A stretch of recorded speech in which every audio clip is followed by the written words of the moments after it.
Why don't I refute anymore? Many reasons, many reasons. Number one, I've gained much more knowledge. And the more that I study, the more tolerant I become. When I was younger, literally the world was black and white to me. You were either following the position that I thought was the haqq, or you were upon the batil. This was literally the world that I myself, I'm a witness to this, that this is the world that, and the saying goes, a little bit of knowledge is a very dangerous thing. That you are taught one opinion. So with more knowledge, you realize that, you know what, maybe it is one opinion that this is haram, another opinion says it's makruh, another opinion says it's halal. Maybe this opinion says it's bid'ah, but another opinion, yes, even between ulama of the same school, you will find the same act. One will say haram, one will say makruh. One will say bid'ah, one will say no, this is jaiz with these conditions, for example, right? So the more you learn, the more tolerant you become. So this is number one. Number two, experience. The more wise you become, the more tolerant you become. So there's something called book knowledge, and that's important. There's something called wisdom.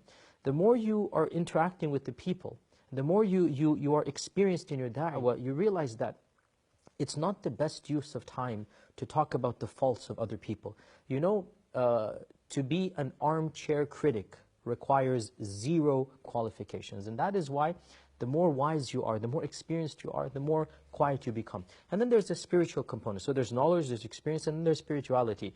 Wallahi, brothers and sisters, and I'm not being superficially humble, it's the brutal reality.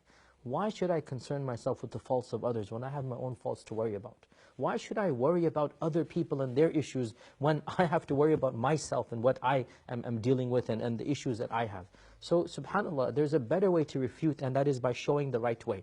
If I disagree about something or something, the better way to refute is to demonstrate through actions and preaching what is the correct way. Unfortunately, what we see is there's this whole internet culture of, the vulture culture is called, of pinpointing issues and mistakes, and even worse, finding a mistake when it doesn't even exist, reading in a mistake when it doesn't even exist. And this is the sad reality which typically we find from undereducated, inexperienced, young da'is. This is the reality. In fact, I say da'is, they're not even da'is. They haven't even studied. They're self-taught. They have read a few articles, or they've studied with some local shaykh. They can barely recite the Fatiha. They don't even know the pronunciation of the Qur'an. And they consider themselves to be worthy of criticizing people far senior to them in knowledge and age and wisdom. This is the sign of immaturity and foolishness, and I seek Allah's refuge from being immature and foolish and ignorant. So the wise person does not busy himself with destroying and refuting. And wallahi, even responding to refutations, it doesn't make any sense. Because if I were to respond to this critic, another's going to come along, yet another. Leave the critics and let them bark as loud as they want. This is not what I'm going to concern myself with.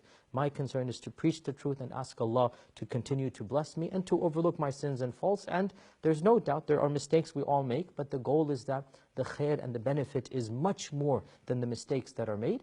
And when you find somebody, anybody, who's overall contributing more to the ummah, then consider that as you look at the mistakes. And rather than jump on the mistakes or aggrandize them or exaggerate them, look at the khair that has brought about. Because the reality is everybody other than the Prophet ﷺ will have mistakes. Everybody.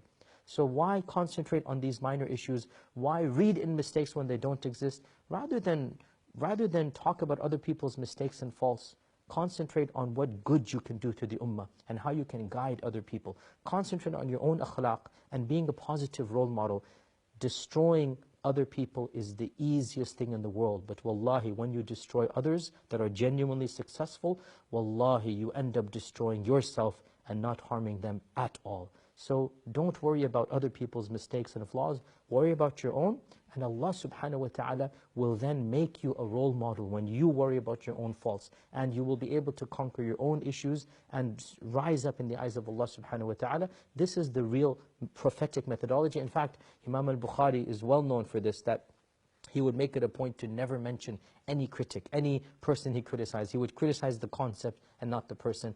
And no doubt once in a while an exception needs to be made for somebody who's clearly an evil person. But generally speaking, people of khair, people of knowledge, people of iman, people of taqwa, generally speaking, we overlook their minor mistakes in light of all the good that they have done, and we make dua for them rather than expose them. This is the prophetic way. May Allah Azza wa Jal make me and all of you to be a true follower of our Prophet Muhammad sallallahu alayhi wa sallam. Wa jazakumullahu khairan. Assalamu alaikum wa rahmatullahi wa barakatuh.